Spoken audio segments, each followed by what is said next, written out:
Welcome to the Numbers Don't Tell Stories show. Each week, we like to give our listeners ideas on how to evaluate numbers through story. Our desire is to entertain you and provide you with useful insight. Welcome to another edition of the Numbers Don't Tell Stories podcast. I'm Tom Etchison. He's Matthew Dix. We're here to talk you through some of what we found interesting in the world of news or social media. And so tonight we're gonna start with I wanted to start with something that I read in the news that's relevant to what we're doing, Matthew. And I'll lead with this. I saw that Gartner recently reported that you need to get better at storytelling. This is their recommendations.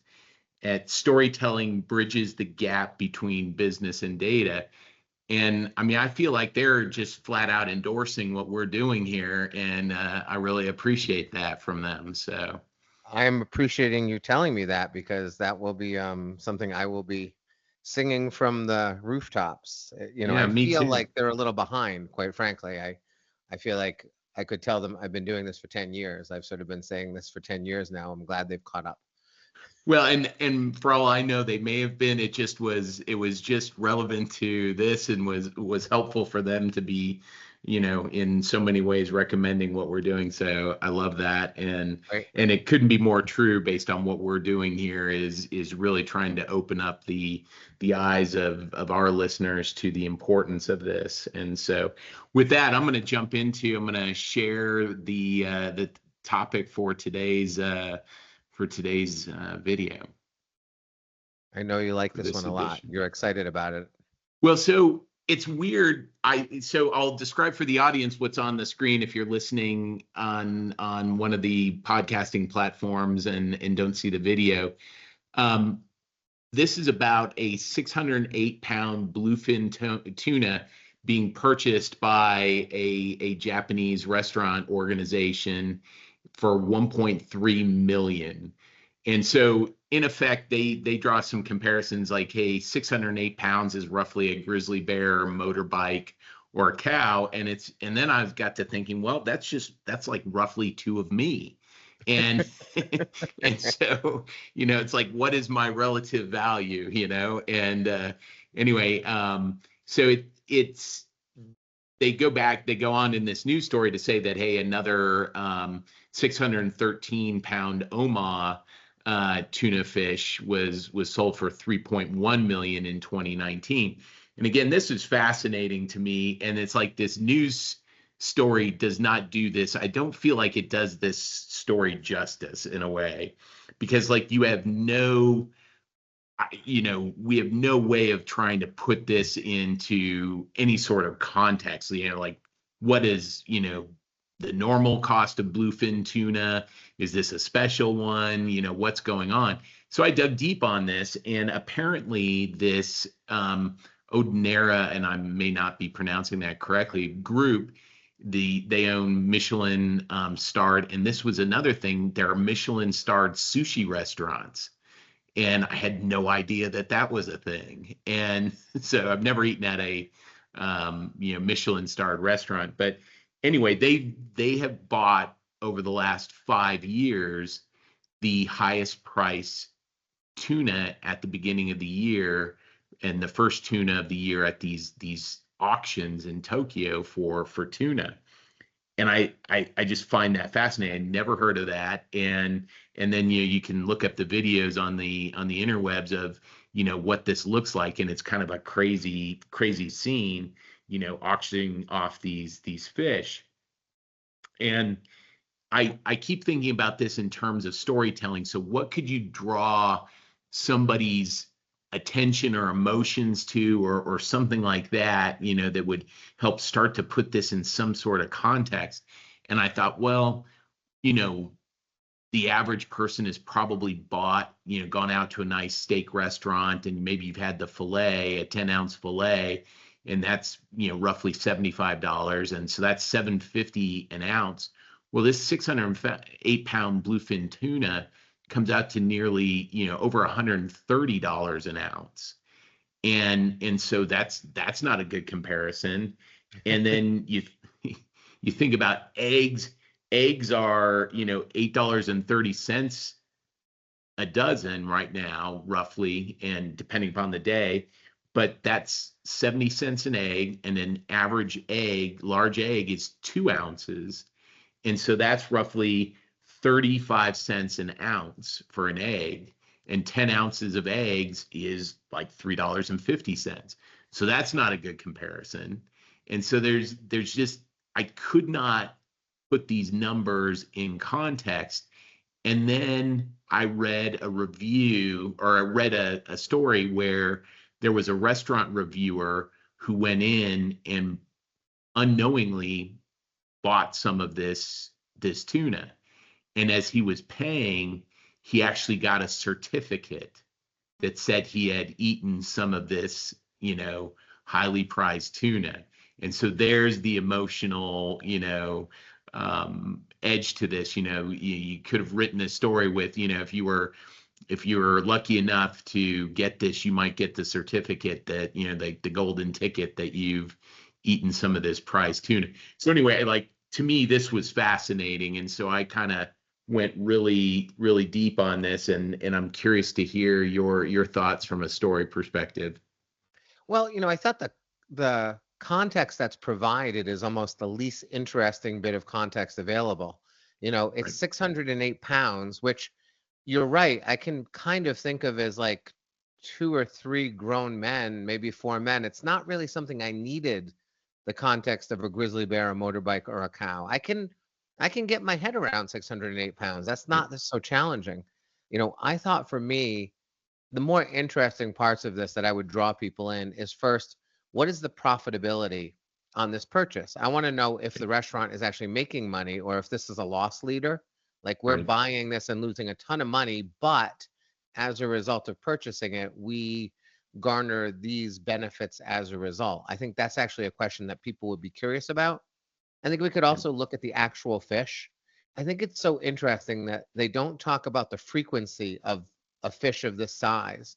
Like when you catch a 608-pound bluefin tuna, is that like once every 6 months? Is that a once every 3 month? Is that a once every week? And also, if we really want to connect sort of on an emotional level, how long does a bluefin tuna have to live before it can get Right. to 608 pounds? Like, are we pulling a 25-year-old fish out of the ocean, or are we pulling a 2-year-old fish out? I genuinely don't know. Right. And I think either one of those numbers kind of feel right to me. But if you want me to feel for either the tuna or feel for sort of the restaurant and the value proposition that's being offered, I think those things are so much more interesting than the comparison to sizes. Like as you pointed out, they paid $1.3 million for the fish, but that number is so meaningless to me unless I understand how much they're going to make from the fish and what is the purpose of purchasing the fish. It just struck me as so odd that the context they provided was almost the most boring bit of context, or essentially they told the most boring story possible by Right. presenting the data the way it's presented. Well, and part of me wonders, because I struggled to find anything that would give me context from a profitability perspective or numbers associated with this. I was able to find some things that was like maybe a small piece of this was like $7 US, and but I couldn't find out how many ounces that was. So maybe that's a couple of ounces or something like that. I don't know.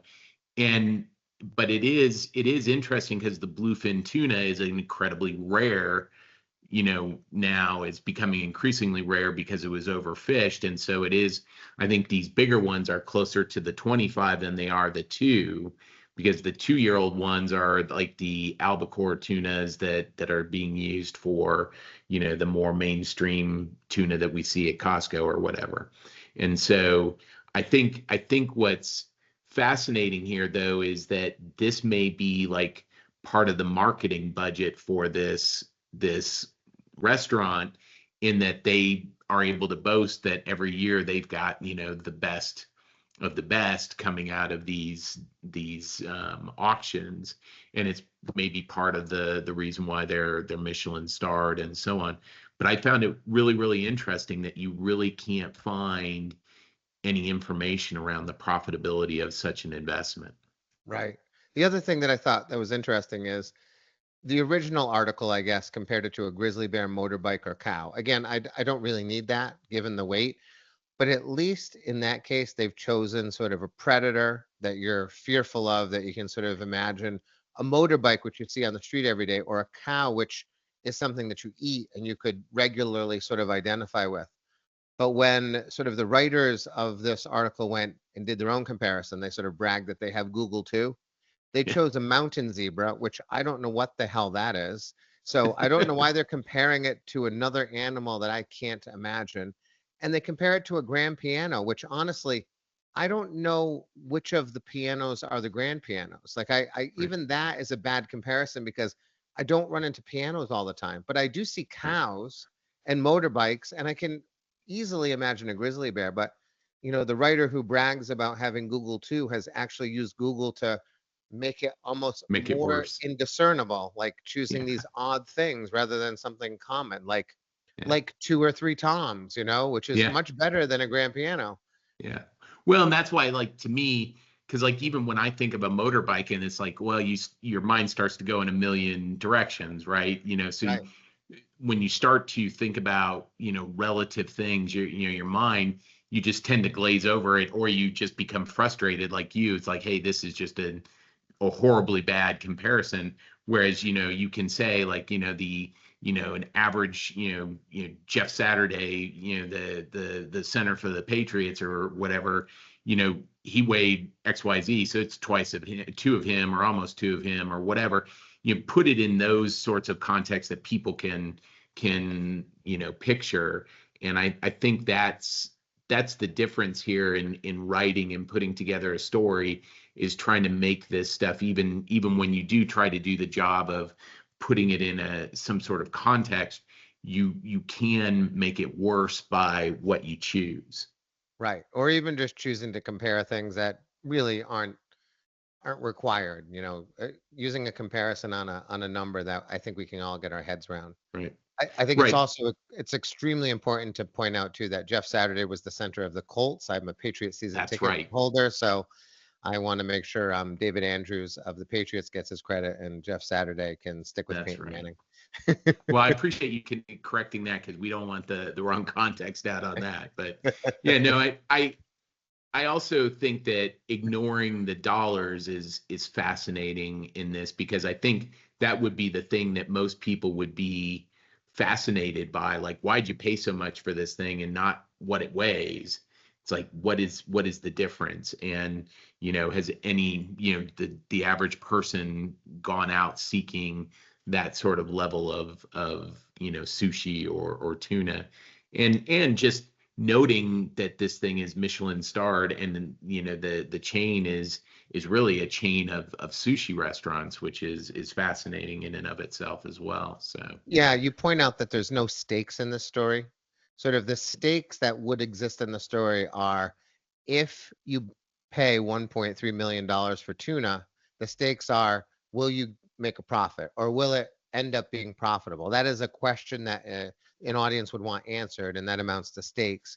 Here, there are no stakes. It's just amusing comparisons to something that's 608 pounds. So there's nothing for me to wonder. I'm only left with my own questions that I'm posing in my own head, but I don't have any answers from this piece. So when we're writing and telling a story, we want people to be worried, wondering, curious. Even the idea of how old that fish is, I think presents some stakes, yeah, because you kind of want to know if you're eating a fish that's 3 years in the ocean or 25 years in the ocean. And I actually think if it's 25 years in the ocean, it almost feels sort of worse to pull that thing out of the ocean. Like it's made it that far. Shouldn't we just leave that thing alone, let it go into old age? So at least there's some stakes in terms of, do we want to be eating a 25-year-old bluefin tuna? And maybe we do. And the stakes are, isn't that amazing that something can live that long before it's finally caught? Those are things that'll attract an audience's attention, as opposed to this, which is a large number that means nothing to us because there's no stakes attached to it. right. Well, and I think, rounding this out, bringing this back to business, and thinking about what it means for, if you're presenting or putting something together in a business context and you're putting these numbers together, you have to have those same stakes and you have to have it be relevant to that audience. And it's such a great and important lesson when you're dealing with something like these sorts of numbers. And you don't want to leave a ton of that stuff to people's imagination. You want to give them the right solid foundation to interact with it and give them something that they can really hold on to and make it memorable. And I Yeah. think that's what's important, and you hit those highlights. That's such a good set of summarizations for this one. Yeah, it's a really good point. If you allow your audience to draw their own conclusions, they will not draw the conclusions that you desire. And so you need to lead that audience to the exact place you want them to be, as opposed to hoping for the best. Right. You've got to start with the end in mind, right? You've got to Exactly. get to that end. Yeah. Right. So speaking of, go That's ahead. really it. There is no end here, right? There's no sort of like, what was this writer driving at? Really nothing. It's sort of just reporting on a fish. Right. And Yeah.